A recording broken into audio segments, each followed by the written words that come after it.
আসসালামু আলাইকুম ওয়া রাহমাতুল্লাহি ওয়া বারাকাতুহু। আলহামদুলিল্লাহি রাব্বিল আলামিন ওয়াল আকিবাতুল লিল মুত্তাকিন ওয়াসসালাতু ওয়াসসালামু আলা আশরাফিল আমবিয়া ওয়াল মুরসালিন নবিয়িনা মুহাম্মদ ওয়া আলা আলিহি ওয়া সাহবিহি ওয়া মান তাবিআহুম বিইহসানিন ইলা ইয়াউমিদ্দিন, আম্মা বা'দ। সম্মানিত দূরের ও কাছের দর্শক ও শ্রোতা মণ্ডলী, আল্লাহ রাব্বুল আলামিনের অশেষ মেহেরবানিতে আমরা শুরু করতে যাচ্ছি শাইখুল ইসলাম মুহাম্মদ ইবনে আব্দুল ওয়াহাব রাহিমাহুল্লাহ রচিত কিতাবুত তাওহীদ আল্লাযী হুয়া হাক্কুল্লাহি আলাল আবিদ গ্রন্থ থেকে ৪৮তম অধ্যায়। এই অধ্যায় লেখক রাহিমাহুল্লাহ বলছেন, বাবু মান হাজালা বিশাইইন ফিহি যিকরুল্লাহ আবিল কোরআন আবির রাসূল। অর্থাৎ এই অধ্যায়ের মর্ম হচ্ছে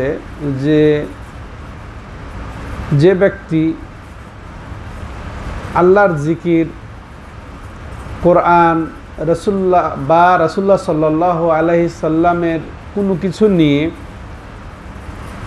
ঠাট্টা বিদ্রূপ করবে, রসিকতা করবে, কৌতুক করবে, এর হুকুম কি?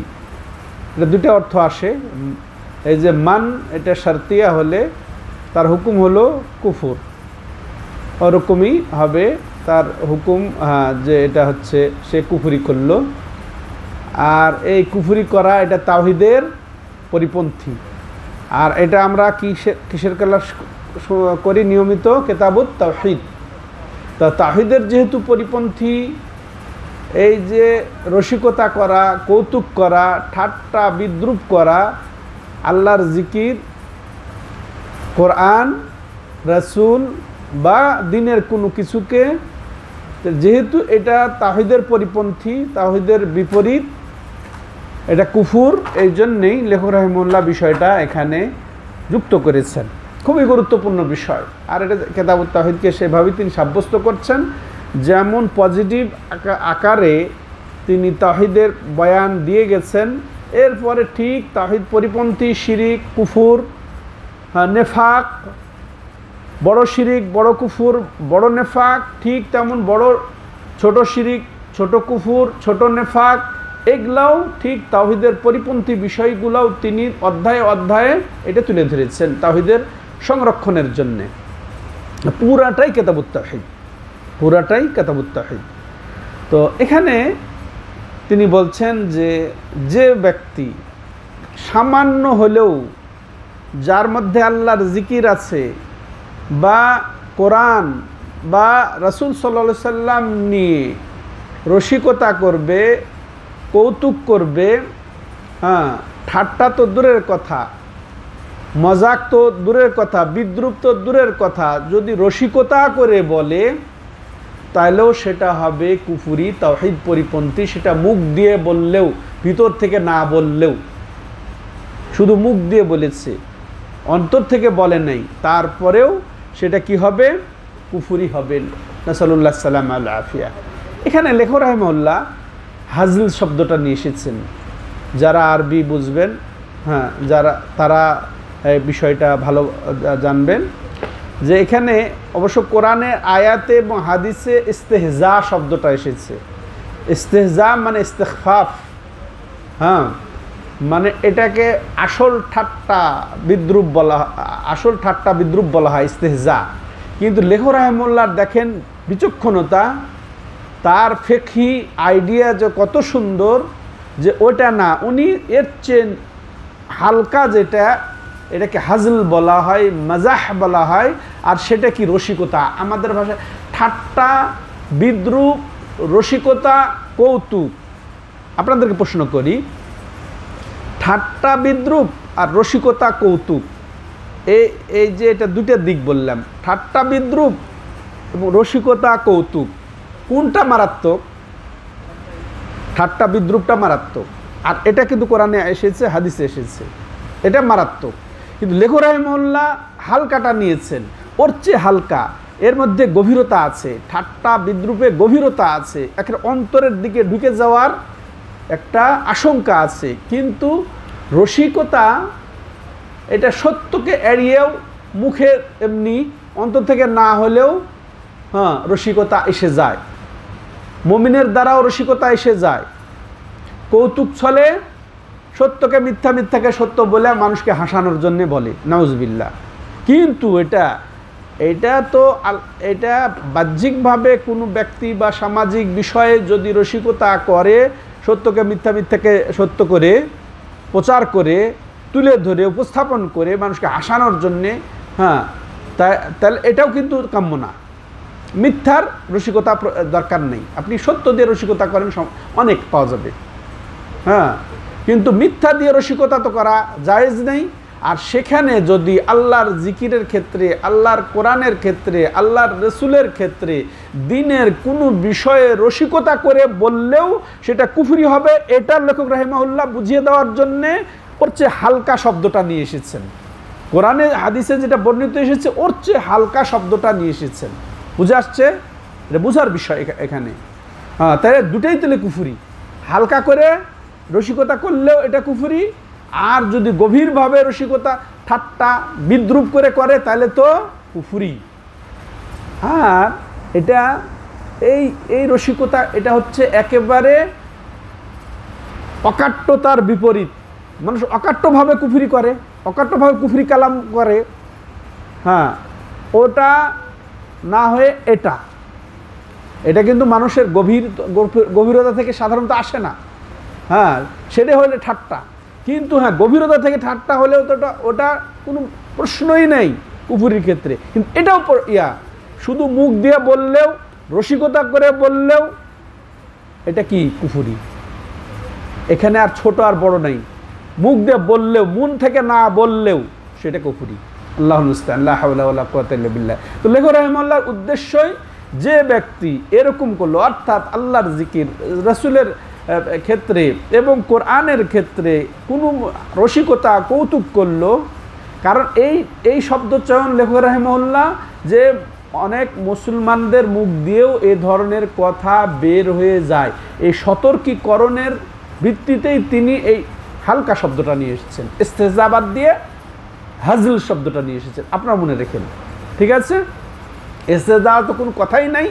হাজল যদি এই রসিকমূলক কথা বলে, কৌতুকমূলক কথা বলে, তাহলেও সেটার হুকুম কি? কুফরি। হ্যাঁ, রাসূলুল্লাহ সাল্লাল্লাহু আলাইহি আফিয়া। আর ইস্তেজা এটা আসলে তাওহীদের বিপরীত হয়ে যায়। আর তাওহীদের মধ্যে রয়েছে এটা আল্লাহর দিকে সুপুর্দ করে দেওয়া। তাওহীদের দিকে রয়েছে যে আল্লাহর সামঞ্জস্য করে নেওয়া, আল্লাহকে মেনে নেওয়া তার হকের ক্ষেত্রে। আর ইস্তেহজা মানে তুচ্ছ তাচ্ছিল্য ভরে সেটাকে উড়িয়ে দেওয়া, তুড়ি মেরে উড়িয়ে দেওয়া।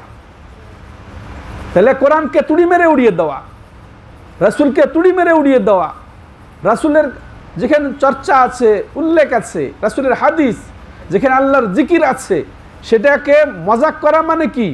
উড়িয়ে দেওয়া, কুফরি।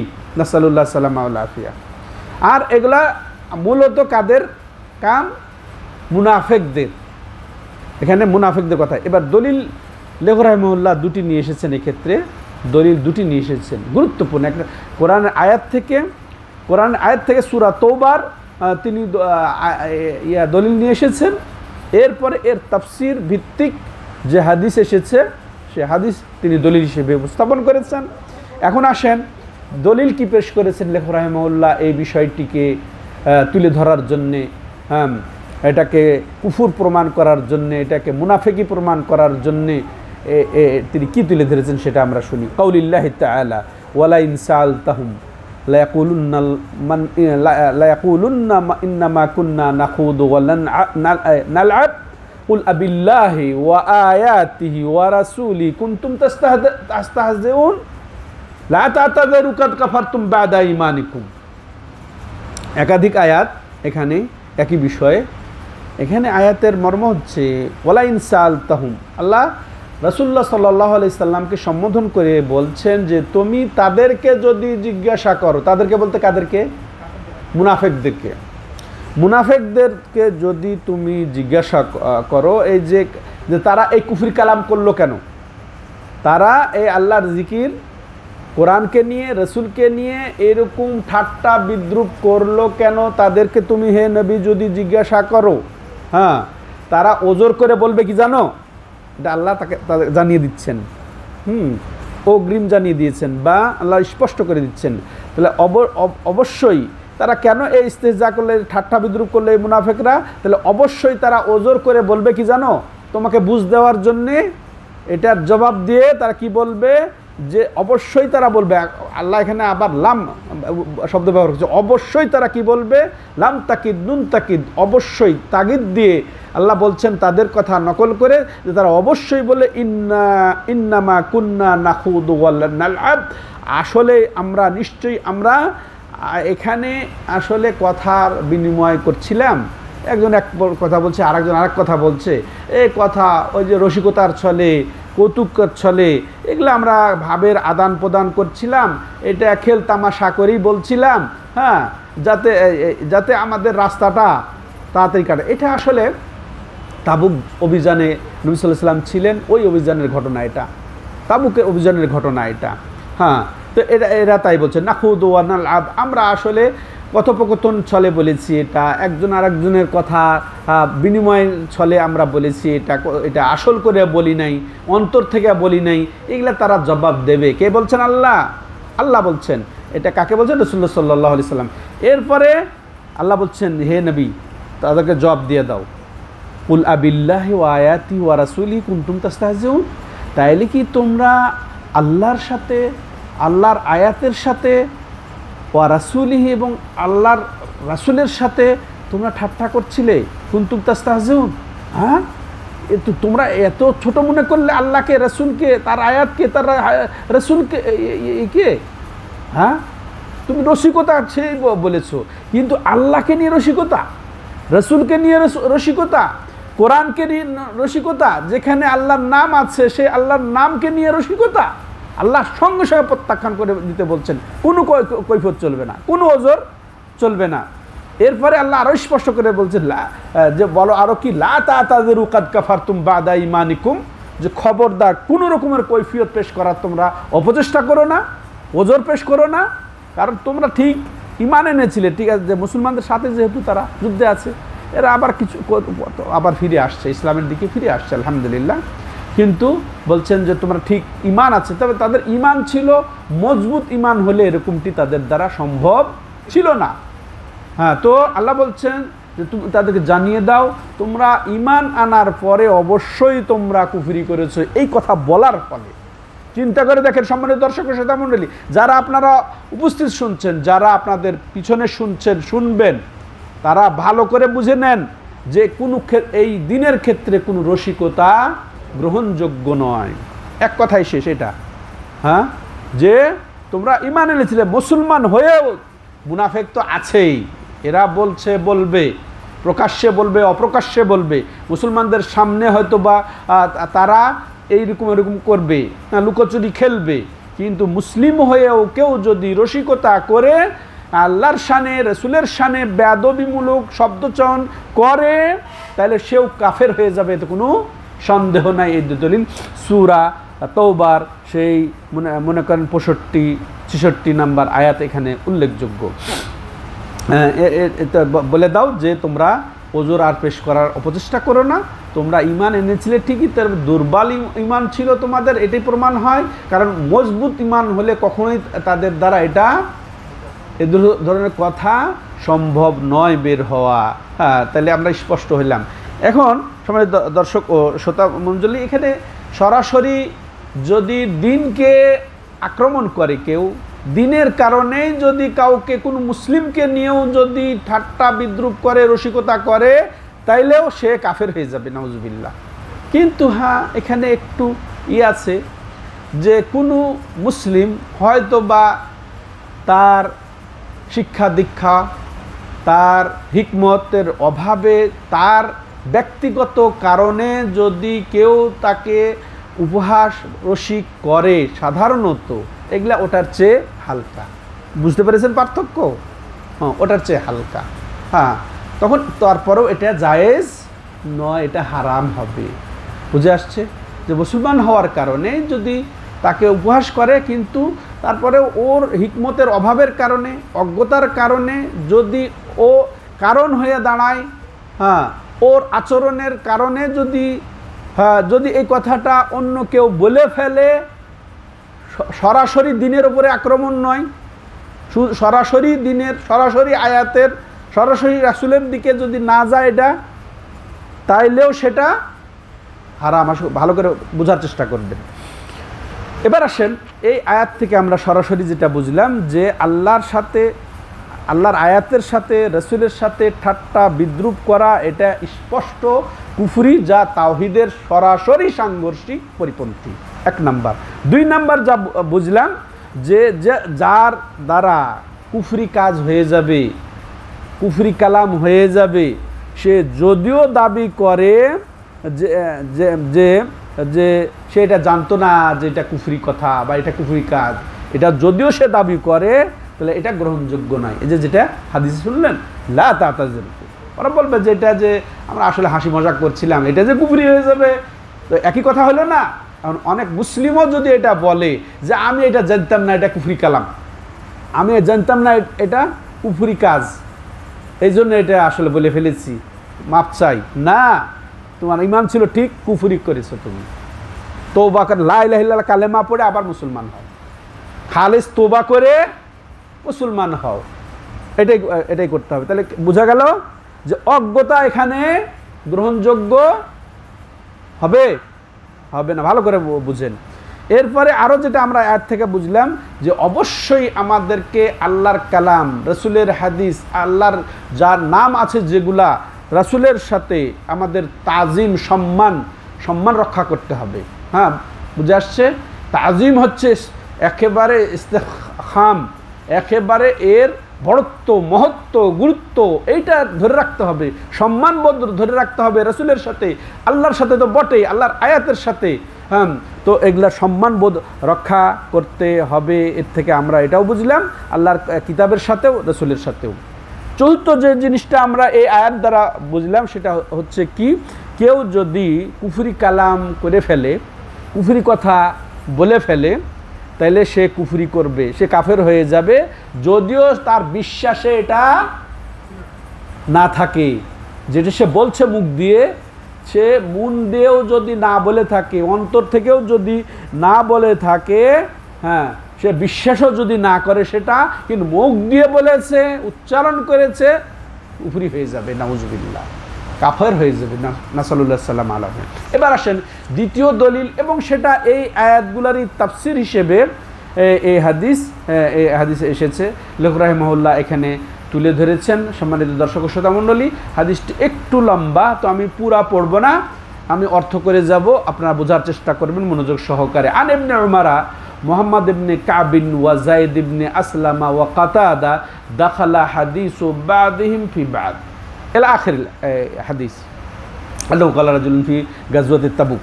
হ্যাঁ, আব্দুল্লাহ ইবনে উমর রাদিয়াল্লাহু তাআলা আনহু আর অন্যান্য এদের থেকে তাবিন আছে, এখানে কাতাদা আছেন, হ্যাঁ, তারপর ভিতরে আউফ আসবেন, সাহাবী রাদিয়াল্লাহু তাআলা আনহু।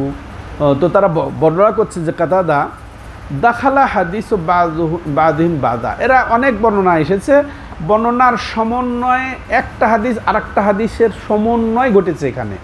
এই হাদিসের যেটা বলতে চাচ্ছি, বর্ণনা হয়েছে একজন আরেকজনের মিলা, এখানে সমন্বয় ঘটার ফল কি দাঁড়িয়েছে যে আন্নাহু ক্বালা রাজুলুন ফি গাজওয়াতে তাবুক।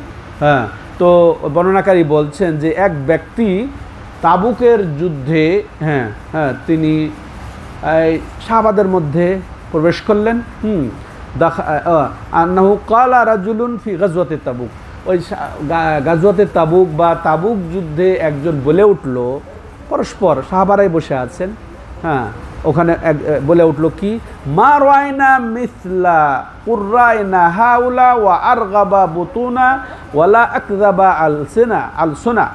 সুবহানাল্লাহ। ও কি বলে উঠল ওই ব্যক্তি, যে আমরা এই সব কারীদের মতো ভারী পেটুক, বেশি খাওয়া, আর ওয়ালা আকযাবা আলসুনান, এবং কথায় মিথ্যা বলার লোক, ওয়ালা আজবানা ইনদা লেকা, এবং যুদ্ধে কাপুরুষ ভীরু আর দেখি না।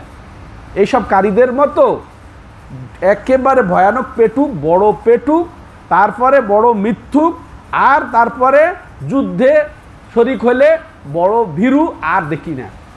উদ্দেশ্য নিয়েছে এ স্বয়ং রাসূলুল্লাহ এবং রাসূলুল্লাহ সাল্লাল্লাহু আলাইহি ওয়াসাল্লামের অনুসারীদেরকে, সাহাবাদেরকে। হ্যাঁ, ডাইরেক্ট। এটা দেখেন, এই সমাজে এরকম লোকের অভাব নেই। হুজুরদেরকে কটাক্ষ করে, আলেম ওলামা ইমামদেরকে কটাক্ষ করে বলার লোকের অভাব নেই। তিরস্কার করে, রসিকতা করে, করে বলার অভাব নেই যে হুজুররা খান খান খান, হুজুররা তো বড় খেতে পারে, বলে না এটা। এটা তো যাই হোক, এটা মারাত্মক। এই যে কুফরি, এটা যদি হুজুর, আমাদের প্রচলিত ভাষায় বলছি, আসলে হুজুর বলাটাও ঠিক না, আলেমদেরকে বলে থাকে যে আপনারা তো 3 জায়গায় 5 জায়গায় দাওয়াত খেয়ে বেড়ান, হ্যাঁ খান না কেন, বেশি খেতেই তো পারেন, নেন না কেন। এগুলা হেউ প্রতিপন্ন করে তাদেরকে দাওয়াত দিয়েও এভাবে খাওয়ায়, যদিও হাসির ছলেই বলে, হ্যাঁ রসিকতার ছলে বলে। আর ওই আলেম উনিও রসিকতা করে বুঝে নেয় যে হ্যাঁ রসিকতাই করছে আমার। এটা কিন্তু স্বাভাবিক বিষয় নয়।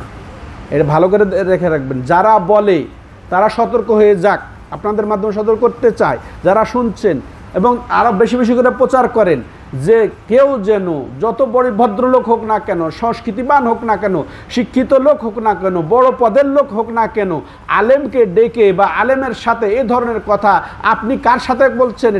এটা কে, কিসের আলেম? সে কোরআনের আলেম, হাদিসের আলেম, কাল আল্লাহ কাল রাসূল বলেন উনি, আল্লাহর কথার তর্জমানি করেন, মুখপাত্র তিনি, আল্লাহর পক্ষ থেকে, রসুলের পক্ষ থেকে উনি ফতোয়া দেন, উনি মুফতি, আল্লাহ এবং আল্লাহ রসুলের মুফতি। আর তার সাথে আপনি তামাশা করছেন, রসিকতা করছেন। এটা ভালো করে সতর্ক হয়ে যান। এক্ষেত্রে খবরদার। হ্যাঁ, তা কারো কোনো আলেম ওলামার যদি দোষও থাকে, হ্যাঁ তার ব্যক্তি চরিত্রের যদি কোনো থাকতে পারে, ও তো বললাম কি, ওর কারণে যদি, এটার কারণে যদি সুযোগ পেয়ে যদি এ ধরনের কথা বলে, তারপরেও এটা হারাম হবে। বুঝে আসছে?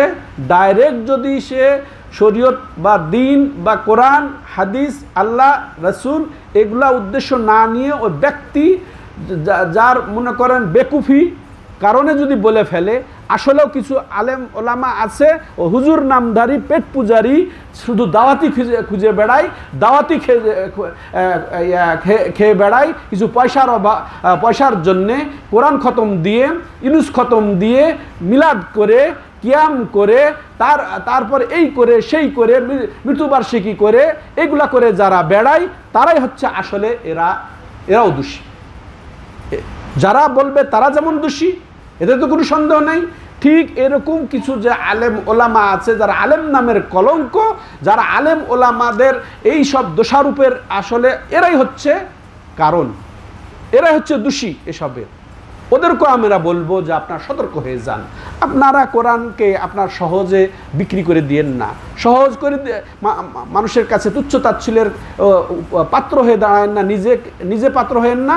অন্য প্রকৃত আলেম ওলামা, কোরআন এবং সহিহ সুন্নাহর যারা আলেম ওলামা, এদেরকেও আপনারা উপহাসের পাত্রে পরিণত করার সুযোগ দিয়েন না। আপনাদের আমলের কারণে, আপনাদের চরিত্রের কারণে এই দাওয়াত খুঁজে বেড়ার, আজকে উমুকের মৃত্যুবার্ষিকী, আজকে উমুকের কি জন্মবার্ষিকী, আজকে উমুদের ওখানে মিলাদ, ওখানে কিয়াম, আজকে শবে বরাত, আজকে ওখানে এই সেই করে আপনারা আসলে তুচ্ছতাচ্ছিলের পাত্র হয়ে গেছেন।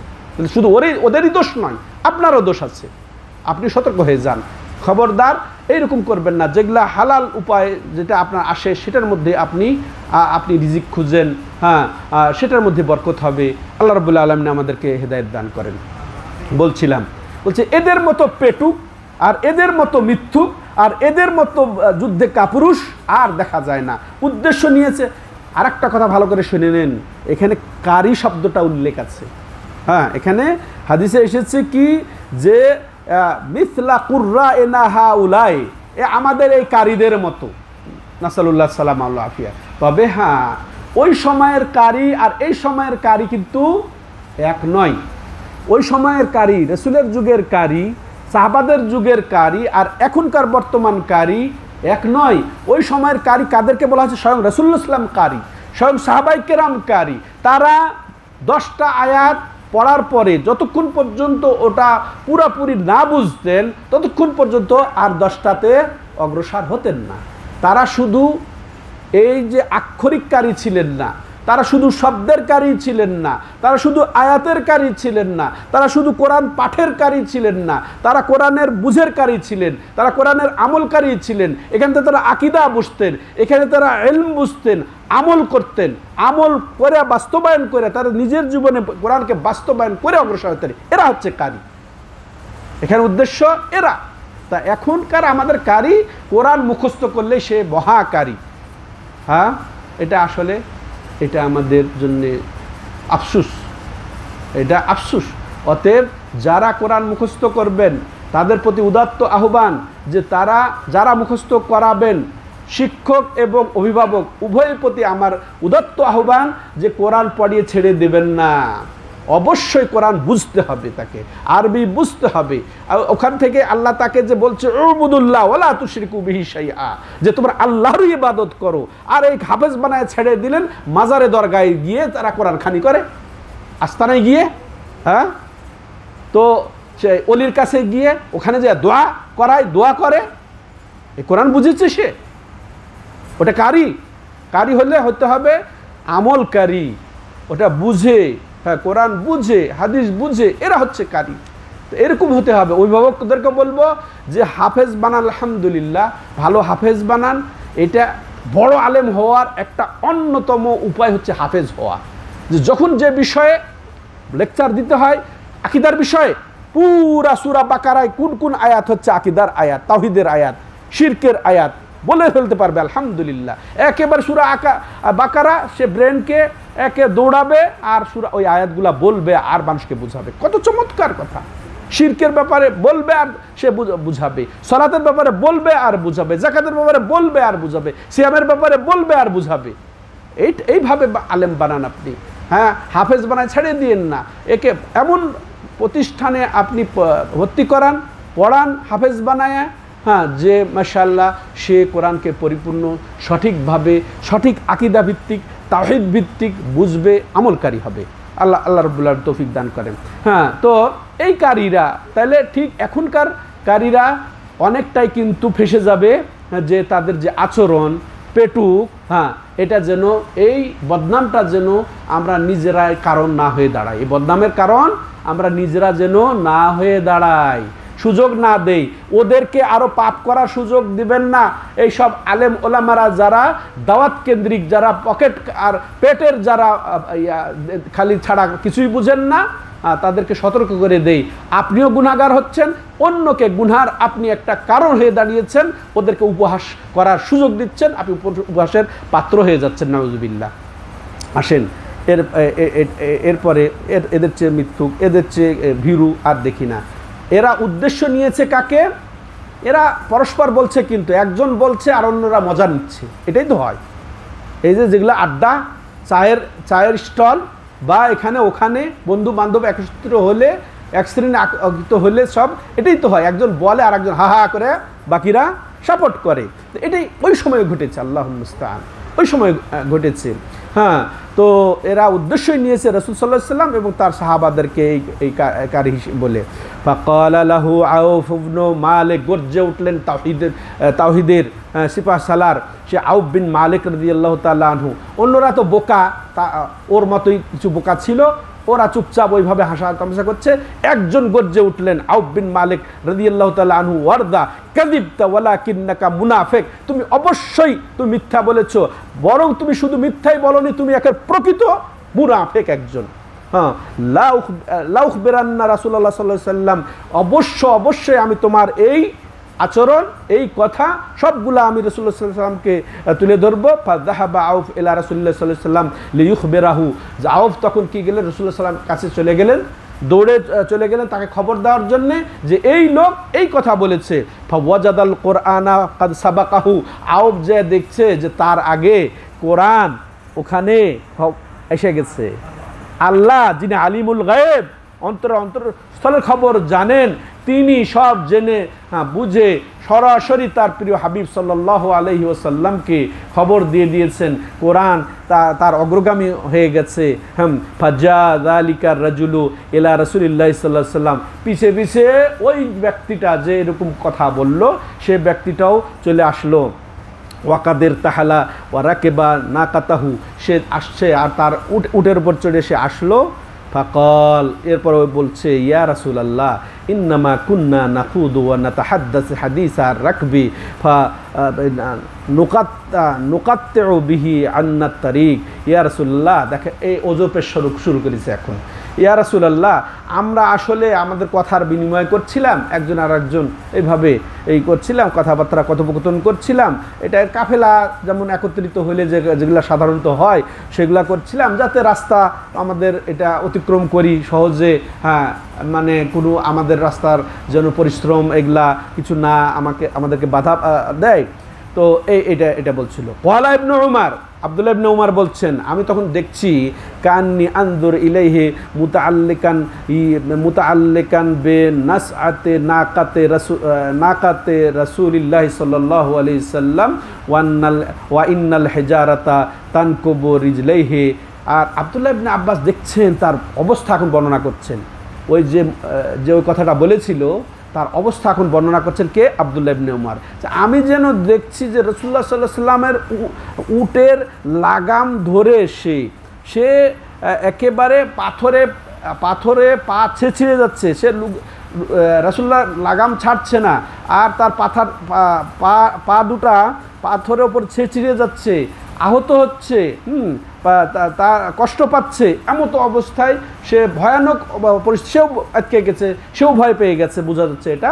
ওহুয়া ইয়াকুল, এমত অবস্থায় হ্যাঁ সে বলছে যে ইন্নামা কুন্না নাখুদু ওয়া নালআব, আসলে আমরা এটা একজন আর একজনের কথা বলাবলি করছিলাম, হাসি তামসা করছিলাম। ফায়াকুলু লাহু রাসূলুল্লাহ সাল্লাল্লাহু আলাইহি সাল্লাম, তো রাসূলুল্লাহ সাল্লাল্লাহু আলাইহি সাল্লাম ধমকিয়ে ঠিক আল্লাহর কালাম যেটা নাজিল হচ্ছে তখন বলছে আবিল্লাহি ওয়া আয়াতিহি ওয়া রাসূলিহি কুনতুম তাস্তাহজিউন। হ্যাঁ, যে তাইলে তুমি কি আল্লাহর সাথে, আল্লাহর আয়াতের সাথে, রাসূলের সাথে তো তোমরা এই হাসি তামসা করছিলে, রসিকতা করছিলে। লা তাতাযুরু কাদ কাফারতুম বাদা ঈমানিকুম, হ্যাঁ, যে এখন তোমরা কোনো রকমের কৈফিয়ত তলব করিও না, কৈফিয়ত পেশ করো না, কোনো রকম ওজর পেশ করো না, তোমাদের ঈমানের পরে তোমরা অবশ্যই কুফরি করেছো, এটাই ফায়সালা। তো এরপরে হাদিসের অংশ সূরা তওবার 65-66 নাম্বার আয়াত, হ্যাঁ ভালো করে দেখে নেবেন, মুখস্থ করে নেবেন। তো রাসূলুল্লাহ সাল্লাল্লাহু আলাইহি সাল্লাম তার এই কথার দিকে আর কোনো ভ্রুক্ষেপই করলেন না, তাকাইলেন না। সে ওজর পেশ করছে যে আমরা এই জন্য বলছি। হ্যাঁ, ওমা ইউজিদুহু আলাইহি, রাসূল তো ইয়া তো করলেন না, তাকে ভ্রুক্ষেপই করলেন না। ওদিকে এই যে আয়াত যে বলে দিল, আল্লাহ যে বলে দিয়েছেন যে কোনো রকমের ওজর পেশ করার চেষ্টা করো না, তোমরা কুফরি করেছো ঈমান আনার পরে। এরপরে যে আবার আল্লাহ রাব্বুল আলামিন তাদের ওজর গ্রহণ করে আরও কিছু বাড়িয়ে কিছু আয়াত নাজিল করবেন, এরকমও আর হলো না। আল্লাহুল মুস্তাআন। তাহলে দেখেন, আমরা সময় একটু বেশি করে ফেললাম।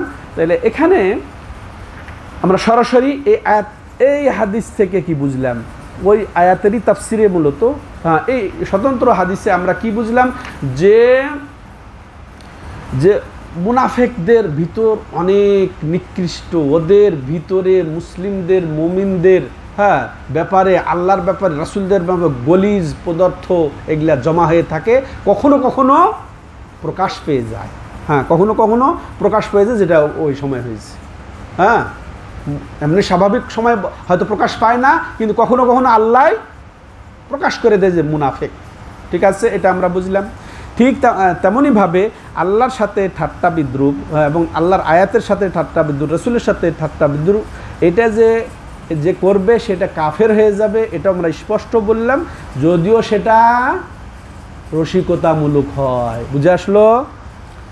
তৃতীয় যে বিষয়টা, যে এই সব ফাসেক গুনাহগার, এদের এই কর্মকাণ্ডগুলা এটা বলা জায়েজ আছে।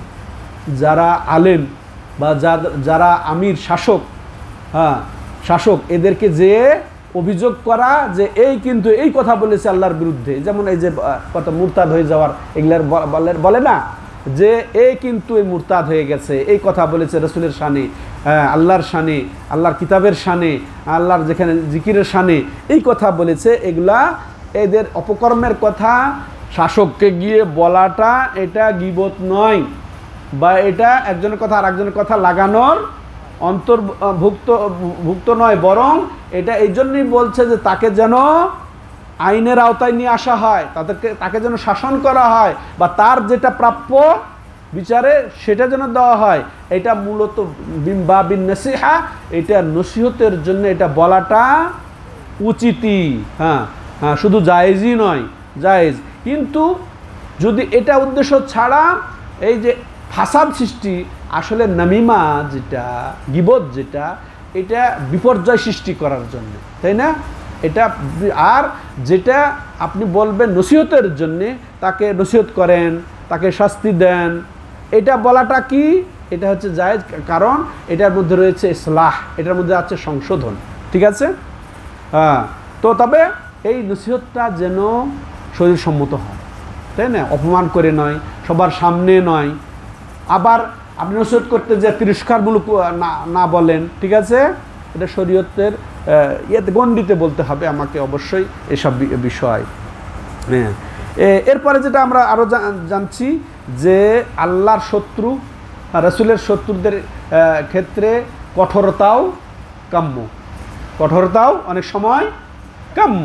পঞ্চম যেটা আমরা বুঝলাম যে এই ধরনের ওজোর গ্রহণযোগ্য নয়, এই কুফরি মতো এগুলা ওজোর, মুরতাদ হয়ে যাওয়ার ওজোর গ্রহণযোগ্য নয়, এটা শাসক তাকে বিচার করবে।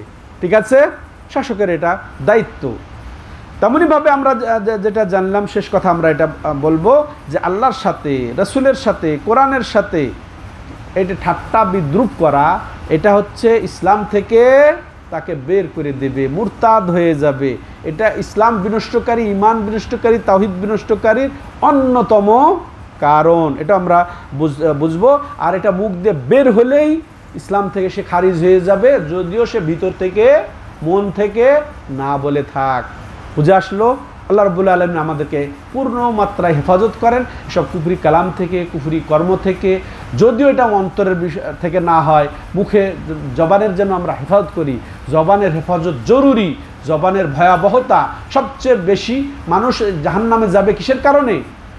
এই জবানের কারণে, এই লজ্জাস্থানের কারণে। যা মানুষ যাবে, এটা মানুষের কর্মফলের কারণেই যাবে, আর এটা কর্ম মুখ দিয়েই হয় বেশিরভাগ। তা আল্লাহ রাব্বুল আলামিন আমাদের হেফাজত করেন, আল্লাহ রাব্বুল আলামিন আমাদেরকে ক্ষমা করে দেন, আল্লাহ আমাদেরকে সুস্বাস্থ্য দান করেন, সকল মুসলমানদেরকে আল্লাহ রাব্বুল আলামিন হেফাজত করেন, আল্লাহ রাব্বুল আলামিন সকল মুমিন মুসলমানদেরকে আল্লাহ হেফাজত করেন, যে যেখানে যে অবস্থায় আছে, যারা নিপীড়িত অবস্থায় আছে, যারা নির্যাতিত অবস্থায় আছে, হ্যাঁ, যারা শত্রুদের কাছ থেকে বিতাড়িত হয়ে আছে, যারা আহত নিহত হচ্ছে, আল্লাহ তুমি তাদেরকে ক্ষমা করে দাও।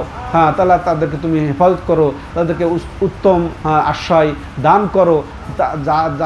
যারা তাদের বিরুদ্ধে লড়াই করছে, যারা তাদের বিরুদ্ধে অত্যাচার করছে, নির্যাতন করছে, তাদেরকে হত্যা করছে, আল্লাহ তুমি তাদের জন্য যথেষ্ট হয়ে যাও, তুমি তাদের আশ্রয়স্থল হয়ে যাও এই মুমিনদের, এবং তাদের জন্য তুমি যথেষ্ট। আল্লাহুম্মা ইন্না নাজআলুকা ফি নুহুরিহিম ওয়া নাউযু বিকা মিন শুরুরিহিম ইয়া কাওয়িয়্যু ইয়া মাতিন, ইয়া কাওয়িয়্যু ইয়া মাতিন। হাদা হুয়া সাল্লাল্লাহু আলা নবিয়িনা মুহাম্মদ ওয়া আলা আলিহি ওয়া সাহবিহি আজমাইন। সুবহানাকাল্লাহুম্মা ওয়া বিহামদিকা আশহাদু আল্লা ইলাহা ইল্লা আনতা আস্তাগফিরুকা ওয়া আতুবু ইলাইক।